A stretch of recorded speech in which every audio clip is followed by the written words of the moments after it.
السلام علیکم، خوش آمدید ہمارے چینل کہانی سینٹر میں۔ دوستو، آج میں آپ کے لیے رمز عشق کا بقیہ حصہ لے کر آپ کی خدمت میں حاضر ہوئی ہوں، لیکن اپنی کہانی شروع کرنے سے پہلے آپ سب سے گزارش ہے، اگر آپ ہمارے چینل پر نیو ہیں تو پلیز ہمارا چینل سبسکرائب کر لیں اور ساتھ میں لگے بیل آئیکن کے بٹن کو بھی پریس کر دیں تاکہ ہماری ہر نیو آنے والی ویڈیو کی نوٹیفیکیشن آپ کو بر وقت ملتی رہے۔ شکریہ۔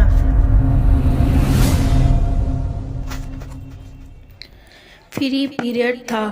زارا جو ہی اسٹاف روم میں داخل ہوئی، فریحہ کے چہرے پر طنزیہ مسکراہٹ آ گئی۔ انسان ایک چیز جب کسی دوسرے کے پاس دیکھتا ہے تو اس کے حصول کی تمنا گرنے لگتی ہے، یہ سوچے سمجھے بغیر کہ یہ چیز اس کے لیے اچھی ہے یا نہیں۔ اگر وہ چیز آپ کے حق میں بہتر ہوتی تو آپ کو ہی ملتی، کسی اور کو کیوں ملتی؟ کیا اللہ بہترین فیصلہ کرنے والا نہیں ہے؟ جو ہے جیسا ہے کی بنیاد پر چیزوں کو مان لینا، سر جھکا دینا انسان کو اور خوشی دیتا ہے۔ تمہیں پتہ ہے؟ فریحہ نے بہت عام سے لہجے میں زارا سے پوچھا۔ نہم کلاس کا زین کہتا ہے کہ اسے مس زارا بہت پسند ہیں اور وہ ان سے شادی کرے گا۔ فریحہ کے انداز میں حسرت، طنز اور حسد بیک وقت منہ کھولے نظر آئے۔ ان جذبات نے اس کے لفظوں کو اور بھی تلخ کر دیا، جیسے زہر میں ڈوبا ہوا تیر۔ زارا ایسے حال میں بھی تھی کہ وہ اس اچانک حملے کے رد عمل کو چھپا نہ سکی۔ نہ جائے رفتن نہ پائے رفتن، وہ کہنا چاہتی تھی کہ پارسائی اس کا واحد ہتھیار ہے، لیکن وہ کچھ نہ بول سکی۔ اس کی نظروں کے سامنے زین کا چہرہ آ گیا۔ آپ مجھے بیٹا نہ کہا کریں، اس نے کہا تھا، اور اس کے ایک جملے کی وجہ سے زارا کے پاس کہنے کو ایک لفظ بھی نہیں تھا۔ اب کم از کم یہ ظاہر تو نہ کرو کہ تمہیں پتہ ہی نہیں ہے۔ اسے خاموش دیکھ کر فریحہ پھر گویا ہوئی۔ مجھے واقعی نہیں پتہ، زارا نے شاک کی کیفیت پر مشکل قابو پاتے ہوئے کہا۔ لیکن یہی سچ ہے، فریحہ نے اطمینان سے ٹانگ ہلاتے ہوئے بالوں کو لٹکو کان کے پیچھے اڑس کر کہا، جیسے اس وقت اس سے اہم کام کوئی نہ ہو۔ آپ کو یہ بات کس نے بتائی؟ زارا ماتھے سے پسینہ پوچھنے لگی۔ بھائی، ایک تم ہی ہر دل عزیز نہیں ہو، کچھ وقت میں نے بھی اسکول کو دیا ہے، بچے مجھ سے بھی پیار کرتے ہیں، وہ والا نہیں جو زین تم سے کرتا ہے۔ لوہا گرم تھا اور فریحہ مسلسل ضرب لگا رہی تھی۔ آپ کو ایسی بات کرتے ہوئے شرم آنی چاہیے، آپ خود ایک لڑکی ہیں، آپ کو چاہیے تھا کہ ایسی بات بتانے والے کے بھی کان کھینچتی اور یہ بات وہیں ختم کر آتی۔ میری آپ سے درخواست ہے کہ اب یہ بات میرے سامنے یا کسی کے سامنے نہ دہرائیے گا، زارا نے کڑوے کسیلے لہجے میں فریحہ کو کہا۔ فریحہ بھول گئی تھی کہ ضرب کی آواز اگر گونجے تو بہت گونجتی ہے۔ گونج سن کر وہ خاموشی سے اٹھ کر باہر چلی گئی۔ اسے زارا جیسی عاجز اور ملنسار لڑکی سے ایسے سخت اور روکھے جواب کی توقع نہیں تھی۔ کہنے والے چاہتے ہیں کہ سننے والے بے زبان ہو جائیں۔ زارا نے کرسی کے ساتھ پڑی پانی کی بوتل اٹھائی اور کھول کر منہ سے لگائی۔ ایک ایک گھونٹ ایسے اندر اترا جیسے پشت میں کوئی خنجر اتار رہا ہو۔ اماں کو پتہ چل گیا تو؟ سلیم چچا کو علم ہوا تو؟ کشور چچی کو بھنک پڑ گئی تو؟ ہزاروں اندیشوں کے وسوسے اس کے دامن سے ناگ بن کر لپٹنے لگے۔ زارا! مسز شہناز نے زارا کو آواز دی۔ زارا تو بھول ہی گئی تھی کہ وہ بھی اسی کمرے میں بیٹھی تھی۔ جی، اس نے بمشکل جواب دیا تھا۔ بات یہاں تک رہے گی یا کہاں تک جائے گی؟ وہ گھبرائی ہوئی تھی۔ ادھر آؤ میرے پاس، مسز شہناز نے زارا کو بلایا۔ اس وقت واقعی حرف تسلی کی حاجت تھی۔ وہ میکانیکی انداز میں چلتی ان کے پاس صوفے پر بیٹھ گئیں۔ پریشان نہ ہوں، انہوں نے زارا کے کندھے پر ہاتھ رکھ کر حوصلہ دیا۔ کسی کو پتہ چل گیا تو ڈر لبوں پر آ گیا۔ کون بتائے گا؟ مسز شہناز کو لگا کہ وہ ان کے حوالے سے بھی اس راز کو غیر محفوظ کر رہی ہیں۔ فریحہ، زارا نے ہچکچاتے ہوئے نام لیا۔ 3 بھائیوں کی اکلوتی بہن ہے۔ ساری بھابھیاں خاندان سے آئی ہیں اور اس کے ماموں کے سگے بیٹے نے اس سے منگنی ختم کروا لی ہے۔ اب وہ غیروں کے سامنے روز بن سنور کر جاتی ہے۔ اتنی تلخ ہو سکتی ہے لیکن جتنا تم سمجھ رہی ہو اتنی بری نہیں ہے۔ بے فکر رہو۔ مسز شہناز نے بہت تسلی آمیز لہجے میں زارا کو سمجھایا تو زارا کو اپنی کڑواہٹ کا احساس ہوا۔ اچھے لوگوں کو برا کرنے پر ضمیر کی مار فوراً پڑتی ہے اور زین، مجھے اس بات کے سر پیر کی سمجھ نہیں آ رہی۔ اگر اس نے یہ بات کسی کے سامنے کی تو مجھے اسکول چھوڑنا پڑے گا۔ زارا کا مسئلہ ابھی بھی وہی تھا۔ زین والی بات پر تو میں بہرحال خود پریشان ہوں۔ وہ اچھے گھرانے سے تعلق رکھتا ہے، تھوڑا اکھڑ ضرور ہے لیکن ایسی بات اس کے حوالے سے کبھی نہیں سنی گئی۔ پتہ نہیں یہ افواہ کس نے اڑائی ہے۔ تم پریشان نہ ہو، وہ میرے گھر کے پاس رہتا ہے، میں کل تک دیکھ سمجھ کر بتاتی ہوں۔ تم پریشان نہ ہو۔ مسز شہناز نے اس کے بجھے چہرے کو تھپ تھپایا۔ یہ اور بات ہے کہ زارا کا سارا دن پریشانی میں اور پریشانی چھپانے میں گزرا۔ وہ بہت چھوٹا تھا جب اسے ایک سائیکل پسند آ گئی۔ ایسی پسند آئی کہ سب خواہشوں پہ بھاری ہو گئی۔ اس نے وقتاً اوپر کی مٹی نیچے اور نیچے کی مٹی اوپر کر دی۔ اس کی ماں سلطانہ کو لگا کہ بچہ ہے، ابھی سنبھل جائے گا، لیکن اس نے ایسی ضد پکڑی کہ شام ڈھلنے سے پہلے ماں کو سائیکل گھر لانی پڑی۔ سائیکل آئی تو یوں لگا جیسے ہفت اقلیم کی دولت مل گئی ہو۔ اس نے اپنے 3 کمروں کے گھر میں سائیکل کو یوں گھمایا جیسے چپا چپا دکھا رہا ہو۔ کوئی اپنی ایسی شے نہ چھوڑی جسے سائیکل کے ساتھ لگایا جا سکتا ہو۔ سائیکل نمائش اور ستائش کے قابل لگنے لگی۔ گرمیوں کے دن تھے، کمرے جس سے گھٹن گھٹن پکارنے لگے۔ سلطانہ نے اپنی اور بیٹے کی چارپائی باہر صحن میں بچھا دی۔ بیٹا بھی سائیکل کو چارپائی کے ساتھ رکھ کر ہی سویا۔ ہوائیں کبھی ٹھنڈی ہوتی اور کبھی جامد۔ سلطانہ کی آنکھ پیاس سے کھلی تو وہ سائیکل بھول چکی تھی۔ سائیکل لیکن وہیں موجود تھی۔ سلطانہ نے ٹھوکر کھائی اور گر گئی۔ رات کی خاموشی کو نگلنے والی آواز نے نیند کے دیوی کو بھی اپنے شکنجے میں لے لیا۔ بیٹا اٹھ بیٹھا۔ ماں کی چوٹ دیکھی تو مندی آنکھوں سے ہی سائیکل گھسیٹ کر باہر لے جانے لگا۔ وہ سارے تمغے، وہ سب سوغاتیں جو اعزاز کی طرح ساتھ ٹانگی گئیں، اندر صحن میں ہی رہ گئیں۔ ماں کے بہتر سمجھانے کے باوجود سائیکل گلی میں پٹخ دی گئی۔ اس کے بعد گھر کی مٹی نے ضد کو سر اٹھاتے نہ دیکھا۔ وہ ایسا ہی تھا، ناقابل یقین سا، جو سوچ لیتا کر کے دکھاتا، جو ٹھان لیتا اس سے ایک قدم پیچھے نہ ہٹتا۔ کھڑا ہو جاتا تو کوئی بٹھانے والا نہ تھا اور اگر بیٹھ جاتا تو کوئی اٹھانے والا نہ تھا۔ شہد رنگ آنکھوں سے ذہانت اور شرارت ایک ساتھ چمکتی۔ یقین لانے والے ایک سیکنڈ میں یقین لاتے اور پیچھے چلتے رہتے، بھدکنے والے بھدکتے ہی رہتے۔ ان کے لیے بھروسہ کرنا مشکل ہوتا۔ ایک بات طے تھی کہ وہ یقین لانے والوں اور بھدکنے والوں کے درمیان خود حد فاصلے طے کرتا ہے۔ مضبوط ہاتھوں اور لمبی بھووں میں وہ سب کچھ تھا جو مقابل کو خاموش کروا سکے۔ وہ بہت بڑا نہیں تھا لیکن وہ چھوٹا بھی نہیں تھا۔ یہ سچ ہے کہ دنیا میں ایک چہرے کے ہزاروں لوگ ہیں، لیکن اپنے چہرے اور دل کے ساتھ وہ اس دنیا کا واحد عجوبہ تھا۔ خاموش ہوتا تو خاموشی بولنے لگتی۔ ضد کرتا تو التجائیں آنکھوں میں سما جاتی۔ جب سے ہوش سنبھالا تھا اس کی آنکھوں میں کسی نے نمی کو نہیں دیکھا تھا۔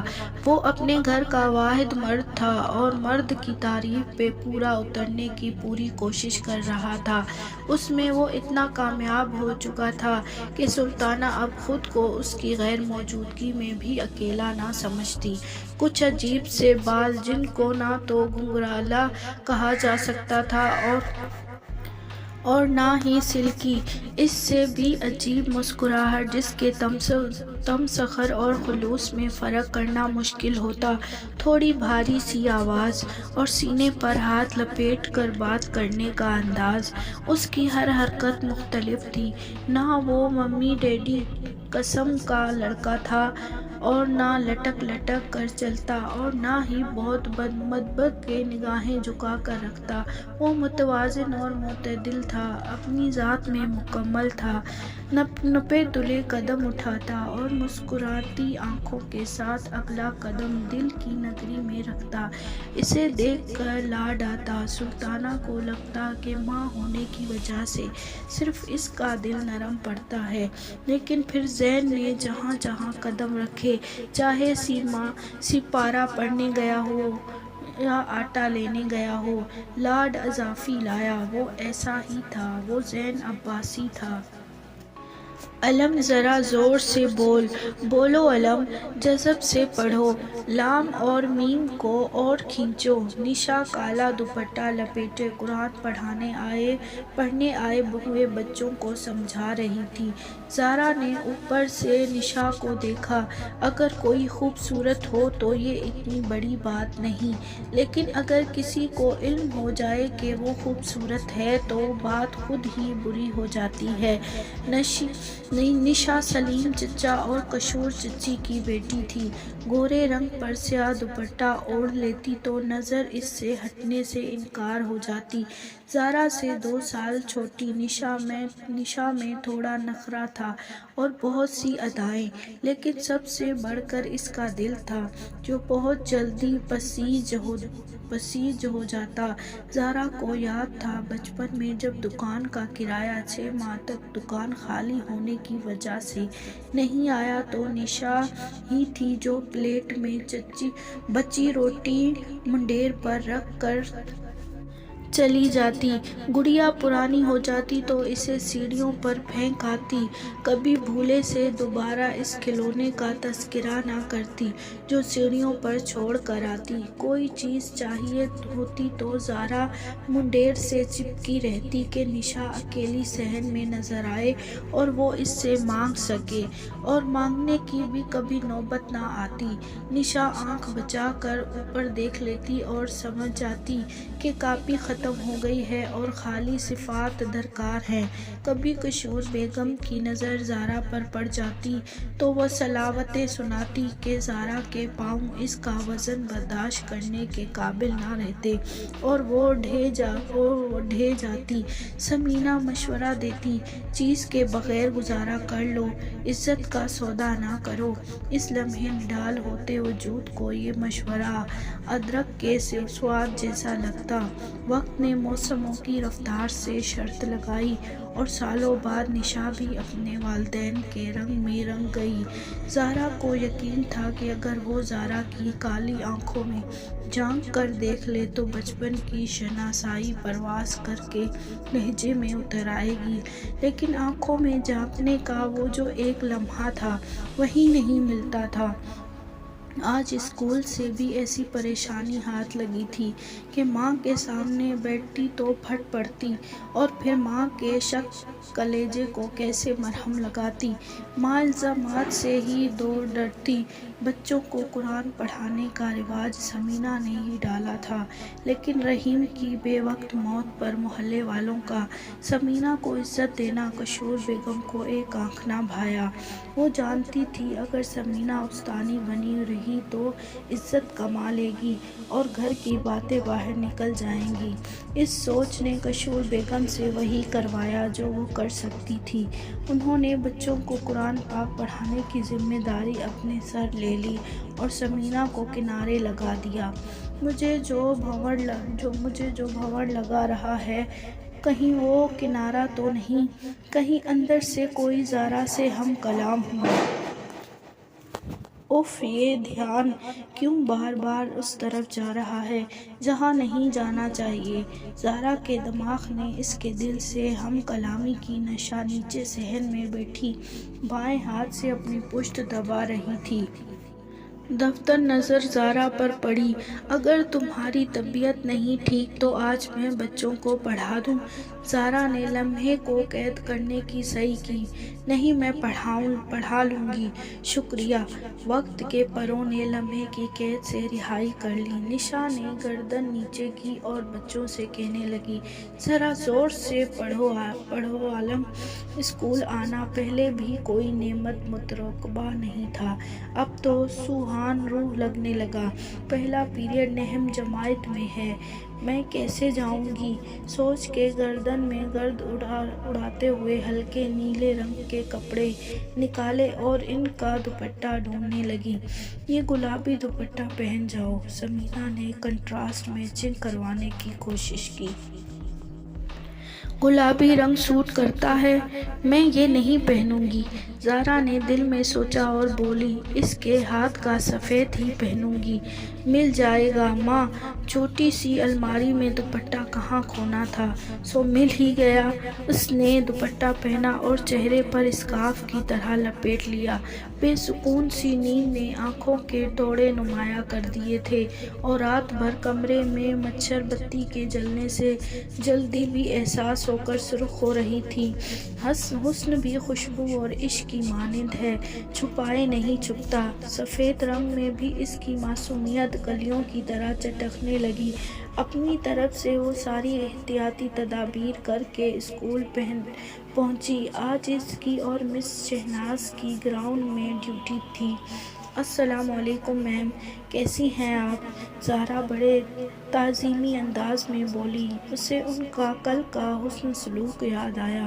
الحمدللہ میں ٹھیک ہوں، تم سناؤ؟ مسز شہناز نے حشاش بشاش لہجے میں جواب دیا۔ میں پریشان۔ زہرا نے بس اتنا ہی کہا تھا کہ مسز شہناز نے اس کی بات پکڑ لی۔ پریشان ہونے کی ضرورت نہیں ہے، کل میں نے بات کی تھی زین سے، جو گڑ سے مرتا ہے اسے زہر دینے کی کیا ضرورت ہے؟ کیا مطلب؟ میں سمجھی نہیں۔ زہرا واقعی نہیں سمجھی۔ دیکھو، اس عمر میں لڑکے اکثر اپنی استانی یا کسی بڑی عمر کی لڑکی کو پسند کرنے لگتے ہیں۔ میں نے زین سے اس بارے میں بات کی تو اس نے ڈھکے چھپے لفظوں میں اس بات کی تائید کی۔ میں اسے عرصہ دراز سے جانتی ہوں۔ وہ اس بات کو تسلیم کرتے ہوئے ذرا سا بھی شرمندہ نہیں ہوا، بس شاید میرا لحاظ کر گیا، ورنہ تمہاری تعریف میں زمین آسمان کے کلابے ملا دیتا۔ لیکن میں سمجھتی ہوں یہ وقتی جوش ہے، اس کے علاوہ کچھ نہیں۔ نوعمر لڑکوں کو جس طرف جانے سے روکو وہ وہیں سے سر نکالتے ہیں، لہذا تم بے فکر ہو جاؤ۔ 4-6 ماہ کی بات ہے، اس کے سر سے بھوت اتر جائے گا۔ کسی دن ڈانٹ پڑ گئی تم سے یا تم نے تھپڑ لگا دیا تو بالکل ہی تم نے منصرف ہو جائے گا۔ یہ بات مجھے، تمہیں اور فریحہ کو پتہ ہے، تم کسی کو بتاؤ گی نہیں۔ فریحہ نے کسی کو بتانا نہیں ہے، اور میرے بارے میں بے فکر رہو۔ زین بھی چاہتا ہے کہ یہ بات فی الحال اس کے گھر تک نہ پہنچے۔ شاید اسے خود بھی اندازہ ہے کہ وہ جان بوجھ کر نادانی کر بیٹھا ہے۔ مسز شہناز نے اسے وضاحت دینے کی کوشش کی۔ لیکن مجھے سمجھ نہیں آ رہی، اس سب میں میرا کیا کام ہے، مجھے کیا کرنا ہوگا؟ فی الحال تم کچھ نہ کرو، اسے اس کے حال پر چھوڑ دو۔ وہ آگ ہے، اسے چھیڑو گی تو جل جاؤ گی۔ مجھے پتہ ہے تمہیں اسے چھیڑنے کا شوق نہیں ہے، لیکن احتیاطاً کہہ رہی ہوں، تم اس کی مسلح بن کر اسے راہ راست پر لانے کی کوشش بھی نہ کرو، بس خاموشی اختیار کرو۔ مسز شہناز نے بردباری سے سمجھایا اور گراؤنڈ کے دوسری طرف چلی گئی۔ زہرا نے بے بس اس جذبات میں سر ہلانے پر اکتفا کیا اور مرکزی دروازے کی طرف چلی گئی۔ زین اسکول میں داخل ہو رہا تھا۔ اس نے نظر اٹھا کر زارا کو دیکھا اور معصومیت نے دل مول لیا۔ وہ مسکرایا۔ زارا نے منہ موڑ لیا۔ اس کے پاس اس کھنڈر سے لڑکے کی مسکراہٹ کا کوئی جواب نہیں تھا۔ اسکول سے نکل کر زارا کو محسوس ہوا کہ کوئی پیچھے پیچھے آ رہا ہے۔ تپتی دوپہر میں کسی کو کیا تکلیف ہے، یہ سوچ کر زارا کو سخت کوفت ہوئی۔ اس نے اندازہ لگانے کی کوشش کی کہ کون ہو سکتا ہے، لیکن پھر سوچا اندازہ لگانے کی ضرورت ہی نہیں ہے، یہ ضرور زین ہوگا۔ گھر کے قریب پہنچ کر اس نے پیچھے مڑ کر دیکھا تو وہ زین نہیں تھا۔ وہ تیز قدموں سے گھر کے اندر داخل ہو گئی۔ زین کا رویہ نارمل ہی تھا، کچھ عجیب تھی تو اس کی آنکھیں، یا شاید اس کی ساری شخصیت ہی۔ اس کے اٹھنے بیٹھنے میں ایک خاموشی سا ربط بولتا، نظروں کے جھکنے اٹھنے میں عجیب خود اعتمادی بولتی۔ وہ کھنڈرا بھی لگتا اور حساس بھی۔ لبوں کے اوپر آیا بالوں کا رواں اس کے جوان ہونے کی چغلی کھاتا۔ کہنیوں تک مڑی ہوئی آستینیں دیکھنے والے کو پورے زور و شور سے سوچنے پر مجبور کر دیتی۔ وہ اس کے بارے میں سوچنا نہیں چاہتی تھی، مگر اتفاقاً مجبوراً سوچنا پڑتا۔ اکیلے کمرے میں تپتا سورج کمرے کو کچھ اور بھی گرم کر دیتا تھا۔ زارا نے خوشی سے بڑے لمبے سانس لیے اور اسٹاف روم کی طرف آ گئی۔ وہ نیچے اتر ہی رہی تھی، سامنے وہی لڑکا کھڑا تھا جو کل پیچھا کرتے گھر تک آ گیا تھا۔ زارا اندر سے کانپ اٹھی۔ وہ زارا کی طرف پشت کر کے اور ٹانگیں کھول کر یوں کھڑا ہو گیا کہ اس کے گزرنے کا راستہ مسدود ہو گیا۔ اس حرکت کا مقصد صاف واضح تھا کہ زارا اسے بلائے اور اس سے راستہ مانگے۔ زارا کا حلق خشک ہو گیا۔ ابھی جو بارش رحمت لگ رہی تھی وہی زحمت لگنے لگی۔ دکان کی ٹپکتی چھت یاد آ گئی۔ نہ دکان کی چھت ٹپکتی اور نہ اسے پڑھانے آنا پڑتا، نہ ان عجیب رنگوں والے لوگوں کے منہ لگنا پڑتا۔ کاش کوئی سہارا ہوتا تو مجھے گھر سے باہر نکل کر ایسے گھٹیا لوگوں کے منہ ہی نہیں لگنا پڑتا۔ اس کی ہتھیلیاں پسینے سے بھر گئی، مگر وہ لب سے گمسم کھڑی رہی۔ بات سنیں، آواز پیچھے سے آئی۔ زارا نے مڑ کر دیکھا تو زین تھا۔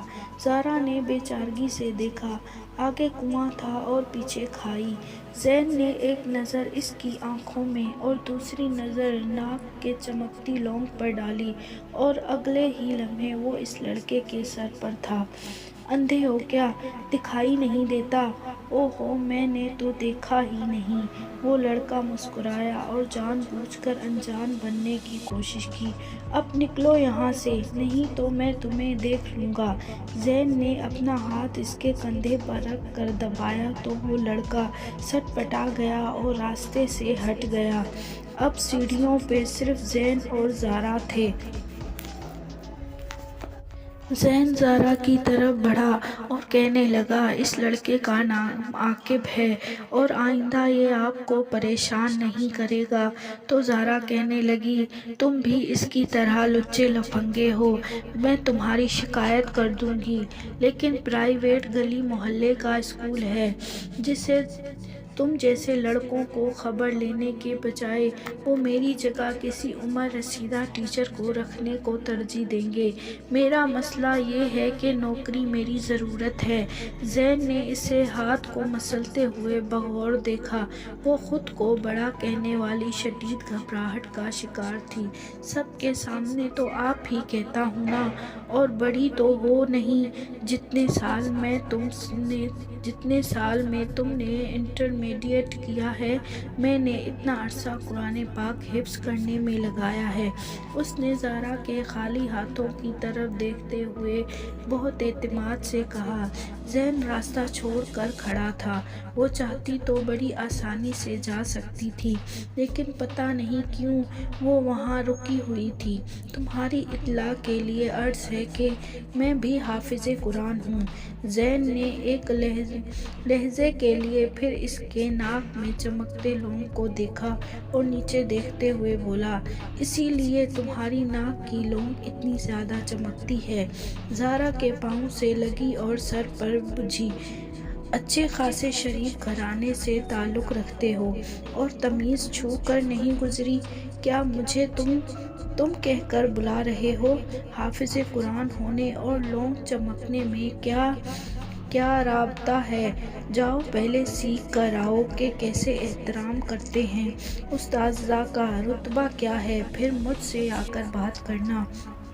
ہیلو مس، اگر عزت اور تمیز کا تعین آپ اور تم جیسے الفاظ سے کیا جا سکتا تو وہ ناپ دی جانے والی کوئی شے ہوتی۔ میں آپ کی کتنی عزت کرتا ہوں یہ صرف میں ہی جانتا ہوں۔ میں نے اس بات کا ذکر آج تک اپنے دوستوں سے بھی نہیں کیا۔ میں آپ سے کتنی محبت کرتا ہوں یہ آپ سوچ بھی نہیں سکتی، اور آپ کی عزت میری عزت ہے۔ یہ کہہ کر زین نے زارا کا ہاتھ پکڑا۔ زارا پتھر کی مورت نہیں بننا چاہتی تھی۔ تمہیں معلوم ہے تم کیا کر رہے ہو؟ اس سے میری عزت پر کتنی انگلیاں اٹھ سکتی ہیں۔ میں گھر سے ایک مقصد لے کر نکلی ہوں، اور وہ مقصد یقیناً کسی لڑکے کو پھانسنا نہیں ہے۔ تم جسے عزت کہہ رہے ہو وہ ہوس ہے، صرف 4 دن کی کشش۔ آج میں تمہیں اچھی لگ رہی ہوں، کل کو کوئی اور لگ جائے گی۔ تمہارے لیے یہ تماشا ہے اور میرے لیے عزت کا سودا۔ جان سے جاؤ گی مگر عزت نہیں گنواؤں گی۔ زارا نے اس کے ساتھ خود کو بھی باور کروایا۔ یہ کام آپ کی عزت پر حرف لانے کے لیے نہیں کیا، بلکہ آپ کو مس سے مسز بنانے کے لیے کیا ہے۔ وقت شاہد ہے کہ میں اپنا ارادہ باندھ چکا ہوں۔ مجھے اپنی نیت پر اعتماد ہے، اور جہاں تک بات رہی ہوس کی، آئندہ میرے سامنے اس گندے لفظ کو استعمال نہیں کرنا۔ زین کا رد عمل انتہائی سخت تھا۔ اسے واقعی غصہ آ گیا تھا، اور یہ غصہ اس کے چہرے کے تاثرات پر پڑھا جا سکتا تھا۔ وہ کہہ کر رکا نہیں اور کلاس میں چلا گیا۔ عمر دیکھو اور کرتوت دیکھو، ہر 15 سال کا لڑکا عاشق بن رہا ہے، چلو 17 سال کا ہوگا۔ اس وجہ سے مائیں گھروں میں راہ تکتی رہ جاتی ہیں، اور یہ مجنوں سڑکیں ناپتے رہتے ہیں۔ یہی عمر اگر پڑھائی میں صرف کریں تو کل کو اچھا مستقبل اور ایک سے ایک حسین لڑکی ان کے پیچھے چلتی نظر آئے۔ میرا لفظ گندا ہے اور اس کا کام صحیح ہے۔ وہ بیٹھے بٹھائے کیا مصیبت گلے پڑ گئی ہے، شکل مومنہ کرتوت کافراں۔ زارا خود کلامی کرتے اور بے دھیانی میں اپنی لونگ کو انگلی سے گھماتی اسٹاف روم کی طرف بڑھ گئی۔ کہیں دور پرندوں نے آپس میں چونچیں لڑائیں اور فضا ان کی چہچہاہٹ سے نمگین ہو گئی۔ کمرے کے اندھیرے میں خاموشی رقص کر رہی تھی، اور اندھیرے سے لڑنے کو ایک اکلوتا دیا ٹمٹما رہا تھا۔ وہ ہار نہیں ماننا چاہتا تھا۔ دونوں ماں بیٹی اپنے اپنے بستر میں لیٹی ایک دوسرے کو سوتا ہوا سمجھ رہی تھیں۔ وہ دفن ثمینہ کو کھانسی ہوئی۔ زارا جو ٹمٹماتی روشنی میں ہاتھ کے سائے سے مختلف شکلیں بنا رہی تھی، فوراً اٹھ بیٹھی۔ اماں پانی دوں؟ نہیں، ضرورت نہیں ہے، آدھی رات کو پانی پی کر واش روم ہی بھاگتی رہوں گی، خود جلد ہی ٹھیک ہو جائے گی کھانسی۔ ثمینہ نے بہت سکون سے کہا۔ اماں ابا کیسے تھے؟ زہرا کو اپنے والدین کے بارے میں ہر بات پتہ تھی۔ ثمینہ نے اس سے کبھی کچھ نہ چھپایا۔ شاید غربت خود اتنا بڑا دکھ دیتی ہے کہ کوئی اور دکھ ہی نہیں لگتا۔ غربت کے سامنے سارے دکھ خود ہی ننگے ہو جاتے ہیں۔ زہرا بڑے آرام سے اعجاز کو ابا کہتی اور رحیم کو بابا کہہ کر پکارتی۔ زہرا بڑے آرام سے اعجاز کو ابا کہتی اور رحیم کو بابا کہہ کر پکارتی۔ تمہارے ابا ویسے تھے جیسا ہونے کی لوگ کو خواہش لوگ کرتے ہیں، بے غرض، بے لوث، بے پیار کرنے والے، اللہ تعالیٰ کے سچے بندے۔ ثمینہ کی آنکھوں کی روشنی کمرے میں موجود روشنی سے کچھ زیادہ بڑھی۔ ابا آسانی سے مر گئے ہوں گے، نہیں تو انہیں تو بہت تکلیف ہوئی ہوگی کہ وہ آپ کو اور مجھے اکیلا چھوڑ کر جا رہے ہیں۔ زہرا نے ماں کی آنکھوں کی جوت کی دیکھتے تجسس سے پوچھا۔ اللہ نہ کرے پاگل، وہ بھلا کیوں اذیت سے مرنے لگے؟ اور کس نے کہا ہے کہ وہ ہمیں اکیلا چھوڑ گئے ہیں؟ ثمینہ نے سر اٹھا کر نیچے ہاتھ رکھا اور اٹھے ہوئے سر کے ساتھ زہرا کو دیکھتے ہوئے بولی، یعنی ابا کے گھر والے پہلے اچھے تھے، ابا کی موت کے بعد انہوں نے رنگ بدلے۔ زہرا نے اپنی سوچ کی تائید چاہی۔ ان کے گھر میں تھا ہی کون؟ ایک سوتیلی ماں اور 2 سوتیلے بھائی۔ وہ شروع سے ہی اس شادی کے حق میں ہی نہیں تھے اور تمہاری پیدائش پر بھی بہت غور و فکر کیا، لیکن اعجاز کے کانوں پر جوں تک نہ رینگتی تھی۔ وہ تمہیں دیکھ کر جیتے تھے۔ ثمینہ نے اس کی سوچ کو جھٹلایا، پھر سنہری یادوں میں کھو گئی۔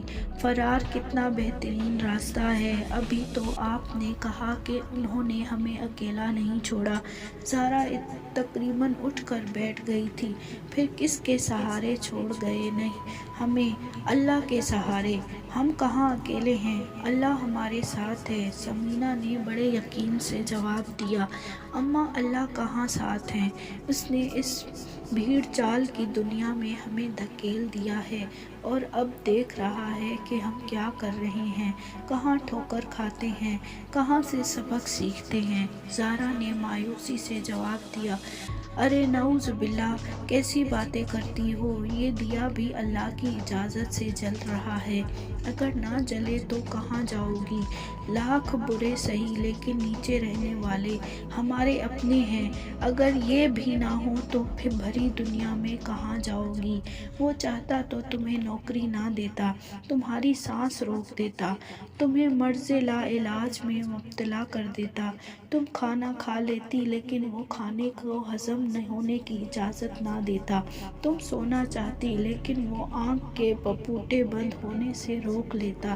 بے شک ہمیں لگتا ہے دنیا میں کچھ لوگ ہمارے ساتھ ہیں، ہمارے اپنے ہیں، لیکن وہ فقط وسیلہ ہیں اور وسیلہ بھیجنے والی ذات اللہ کی ہے۔ اب سو جاؤ ورنہ صبح اسکول کے لیے آنکھ نہیں کھلے گی۔ ثمینہ نے بات سمیٹی۔ وہ دن عام دنوں جیسا تھا، لیکن شاید اللہ کی طرف سے بدگمانیوں کے بادلوں کو چھٹنے کا حکم ملا تھا۔ تب ہی فریحہ خود زہرا کے پاس آئی اور اپنے رویے کی معافی مانگی۔ احساس تو مجھے اس دن گھر جا کر ہو گیا تھا، لیکن معافی مانگنا کافی مشکل لگا۔ معافی مانگنا مجھے ہی نہیں، سب کو ہی مشکل لگتا ہے۔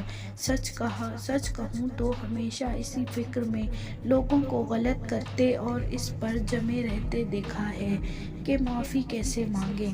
مجھے لگتا ہے کہ ہمارے اسلامیات کے ٹیچرز عقیدہ آخرت کی اتنی اچھی تشریح نہیں کرتے۔ میری اسلامیات کی ٹیچر بہت اچھی تھی۔ میم ارجمن ہمیں کہتی تھی کہ یہ دنیا صرف عمل کا میدان ہے، رد عمل تو ہمیں پوم آخرت میں ملے گا۔ جو ادھر کر رہے ہو وہ حرف آخر نہیں ہے، وہ تو صرف ہوا کے دوش پر بھیجی جانے والی آواز ہے جو روز قیامت گونجے گی تو تم اپنے ہی لفظوں کے چناؤ پر پریشان ہو جاؤ گے۔ اس دنیا میں زہرا سب تمہارے سامنے ہے، دیکھو لوگ کتنا برا کرتے ہیں، پھر اسی دنیا میں دندناتے پھرتے ہیں۔ ان کے قدموں کا تکبر دیکھ کر دل دنیا سے اٹھ جاتا ہے۔ یہ عقیدہ آخرت ہے، جو تسلی ہے، اطمینان ہے کہ پریشان نہ ہوں، وہ سب حساب لے گا۔ یہ عقیدت آخرت ہی ہے جو کہتا ہے جا کر بندوں سے معافی مانگ لو، ورنہ بندوں پہ ہوئے ظلم کا اللہ خود بدلہ لے گا تمہارے پاس معافی مانگنے آنے کا۔ جب سوچتی ایک عجیب سی شرمندگی سے دوچار ہو جاتی، پھر سوچا کہ تم نے تو کبھی کچھ برا بھی نہیں کہا کہ میں بدلے والی کیٹیگری میں ڈال کر برالزما ہو جاتی، اس لیے تمہارے پاس آ گئی ہوں، مجھے معاف کر دو، مجھے روز قیامت سے ڈر لگتا ہے۔ وہ باتونی سی لڑکی بولنے پہ آئی تو بے حد معصوم لگ رہی تھی۔ زارا نے اس کے آگے بڑھتے ہوئے ہاتھ کو تھام لیا اور گلے سے لگا لیا، اندر کہیں ڈر نے بھی پوری شدت سے سر اٹھایا تھا۔ اماں کہتی ہیں وسیلے اللہ بناتا ہے، نہ جانے کیوں مجھے لگتا ہے کہ عاقب کے سلسلے میں زین اس کا وسیلہ بن سکتا ہے۔ زارا فریحہ کو گلے لگائے بھی یہی سوچ رہی تھی۔ وجہ واضح تھی کہ 7واں پیریڈ چل رہا تھا، 8ویں کے بعد چھٹی ہوتی اور پھر وہی سنسان گلیوں میں پیچھے آتے قدموں کی چاپ۔ 8واں پیریڈ زارا کا 9 کلاس میں ہی تھا، لیکن لیکچر دے کر بچوں کو مصروف کیا اور زین کو بلایا۔ زین بات سنو بچے۔ زین کی آنکھوں میں حیرت اور ناگواری ایک ساتھ در آئی۔ وہ کلاس کے دروازے کے پاس کھڑی تھی۔ زین ساتھ سے گزر کر باہر کی طرف کھڑا ہو گیا۔ ساتھ سے گزرتے ہوئے وہ ناک کی لونگ کو ایک نظر دیکھنا نہ بھولا۔ آپ کو کہا ہے مجھے بیٹا یا بچے نہ کہا کریں۔ زین نے اس کے بولنے کا انتظار نہیں کیا۔ ہو تو چھوٹے ہی نا، اب کیا کر سکتی ہوں۔ زارا کو اپنی سوچ پر شک ہوا، اس کو بلانا بھی چاہیے تھا یا نہیں۔ مرد چھوٹے بھی ہوں تو بڑے ہی ہوا کرتے ہیں۔ وہ ہلکا سا ہنسا۔ زارا نے اس کی گردن کے غباروں کو انجانے میں دیکھا اور سٹپٹا کر نظر ہٹا لی۔ زین میں بہت غریب گھرانے سے تعلق رکھتی ہوں، ہمارے گھر میں عزت کے علاوہ کوئی دوسری قیمتی شے نہیں۔ میری بہت لاچار سی ماں نے صرف میری پڑھائی کے لیے اپنے آپ کو ناقابل تسخیر ظاہر کیا ہے، یہ نوکری میری مجبوری ہے۔ وہ سر جھکائے اپنے دائیں ہاتھ سے بائیں کلائی کو کھینچے چلی جا رہی تھی۔ اس طرح کی ڈھکی چھپی باتیں آپ مجھے بتا چکی ہیں اور باقی میں نے خود جان لی ہیں۔ آپ کو دوبارہ ایک بھی بات دہرانے کی ضرورت نہیں۔ مجھ سے آپ کو کسی قسم کی شکایت دوبارہ نہیں ہوگی، لیکن میں اپنی خواہش سے دستبردار نہ ہوا ہوں اور نہ ہی ہو سکتا ہوں۔ ارد گرد کے لوگوں کو بھنک بھی نہیں پڑے گی اور پروانہ جلتا رہے گا۔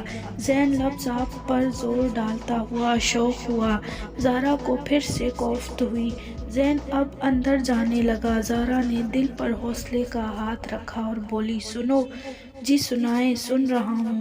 زین زارا کے کمرے تک آتے بالوں کو غور سے دیکھتے ہوئے بولا، عاقب واپسی پہ روز مجھے گھر چھوڑتا ہے، شاید اس سے بہتر لفظ زارا کو نہیں ملے۔ What do you mean? Are you serious? زین کا چہرہ لمحے میں سرخ ہوا۔ اس نے اپنی مٹھیاں بھینجی۔ نہیں، مذاق کر رہی ہوں، زارا نے جل بھن کر کہا اور کمرے کی طرف مڑ گئی۔ آج سے میں آپ کو چھوڑنے جاؤں گا، بے فکر رہیں، کسی کو پتہ بھی نہیں چلے گا۔ زارا کو پیچھے سے آواز آئی۔ وہ انہی پاؤں پر مڑی تھی کہ شاید نادیدہ کلہاڑی اپنے ہاتھوں اپنے پاؤں پر ماری ہے۔ ایک کی جگہ 2 چھوڑنے جائیں گے؟ تم ثابت کرنا چاہتے ہو کہ میں نے غلطی کی ہے؟ وہ بولتے ہوئے براہ راست شہد رنگ آنکھوں میں جھانکنے لگی۔ میں نے کہا کسی کو پتہ نہیں چلے گا، اور یہ ساری غلطی نہیں، یہ تمہارا تیسرا احسان ہے مجھ پر۔ وہ آہستہ سے کہہ کر بہت قریب سے گزرا۔ زارا اب کچھ مطمئن اور کچھ پریشان ہو گئی۔ احسانات کی فہرست جان کر وہ اپنے آپ کو اس کے قریب نہیں لے جانا چاہتی تھی۔ پتہ نہیں زندگی کون سا موسم لیے میری منتظر ہے، کب دکان کی چھت تعمیر ہوگی، کب میں اس قفس سے آزاد ہوں گی۔ یہ نوکری اب اس کے لیے امتحان بنتی جا رہی تھی۔ چھٹی کے وقت زارا 100 زیادہ کا حساب لگانے میں مگن تھی کہ اس کا لنچ باکس کلاس میں ہی رہ گیا۔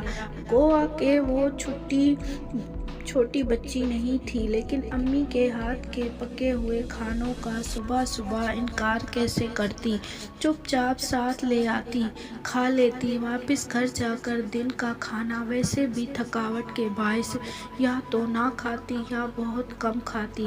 وہ تیز تیز قدم اٹھاتی گھر جا رہی تھی۔ اپنی گلی میں داخل ہوئی تو پیچھے سے آواز آئی، میم! وہ پورے جی جان سے کانپی۔ زین کا یوں آ جانا اس کے لیے کوئی مسئلہ بنا سکتا تھا؟ یہ آپ کا لنچ باکس رہ گیا تھا، میں نے سوچا پکڑا دوں، زین کہہ رہا تھا اور وہ اس کی عقل پر ماتم کر رہی تھی۔ کوئی دیکھ لے تو؟ اس نے فوراً سے لنچ باکس پکڑا اور گھر کے اندر گھس آئی۔ اس کے خیال میں اسے کسی نے نہیں دیکھا تھا، یہی اس کی خام خیالی ثابت ہوئی۔ دن کو وہ تو سو گئی، لیکن شام کو بدنصیبی جاگ گئی۔ شام سے نیچے شور برپا تھا۔ سمینا نیچے آ! کشور بیگم یوں دہاڑ رہی تھی جیسے آج پہلا اور آخری موقع ملا ہو۔ یہ آئی تو میں نے کہا تھا نا یہ پنچ ہے۔ آج اس کی تربیت نے رنگ دکھا دیا، آج اس نے اپنا آپ دکھا دیا۔ کشور بیگم ہاتھ اٹھا اٹھا کر چلا رہی تھی۔ سمینا تقریباً بھاگتی ہوئی نیچے اتری تھی۔ زارا نے ساتھ جانا چاہا تو ہاتھ اٹھا کر روک دیا۔ زارا سے پوچھو آج ساتھ کون آیا تھا؟ سلیم نے سمینا کی طرف نگاہ کیے بغیر پوچھا۔ اسے کشور بیگم جتنا اشال نہیں تھا، اسی بات کا غصہ کشور بیگم کو آیا۔ آپ نے خود اپنی آنکھوں سے دیکھا ہوتا میں دیکھتی، آپ کیسے اتنے آرام سے یہ سوال پوچھتے ہیں؟ ارے وہ اس کے پیچھے پیچھے آ رہا تھا، پھر اس کو روکا، کچھ دیا اور چلا گیا۔ میرے گھٹنوں میں درد نہ ہوتا تو اماں اصغری کے گھر سے بھاگ کر نکلتی اور رنگے ہاتھوں پکڑ لیتی۔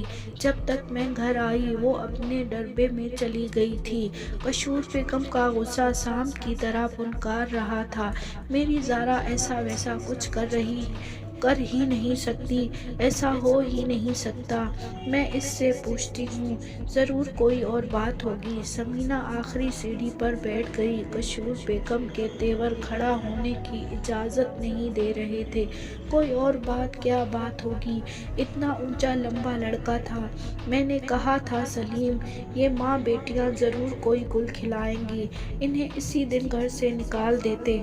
رحیم خود تو چلا گیا، ہمارے سر پر یہ عذاب مسلط کر گیا۔ تم لوگوں کی باتوں سے ڈرتے تھے، اب جو لوگ باتیں بنائیں گے وہ کیسے سنو گے؟ کشور بیگم سلیم کے گلے پڑیں۔ کشور خدا کا خوف کرو، میری بیٹی پہ بہتان نہ باندھو، اللہ کے غضب سے بچو۔ سمینا کا دل بیٹھنے لگا، اسے لگا وہی مر رہی ہے۔ میں اللہ کے خوف سے بچوں؟ تم نہ پچھتانا، تمہاری بیٹی نہ بچے، پتہ نہیں کس کی اولاد ہے، کہاں سے اٹھا کر لائی ہو، جائز بھی ہے یا نہیں؟ ایسے کرتوت جائز اولاد کے تو نہیں ہو سکتے۔ بلاؤ اپنی بیٹی کو، ہے اس کے پاس کوئی جواب؟ کشور گلہ پھاڑ کر الزام لگانے لگی۔ زارا دوڑتی ہوئی اوپر سے نیچے آئی۔ میں بتاتی ہوں وہ کون تھا۔ آپ جو سمجھ رہی ہیں وہ بتانا چاہتی تھی، لیکن یہ اس کی ماں تھی جو سامنے آ گئی۔ زارا تو کچھ نہیں بولے گی، واپس اوپر جا۔ اماں وہ الزام لگا رہی ہیں، مجھے بتانے دیں، مجھے بولنے دیں۔ زارا نے آگے بڑھنا چاہا۔ بقیہ حصہ اگلے قسط میں ملاحظہ کیجیے گا۔ شکریہ۔ السلام علیکم، خوش آمدید۔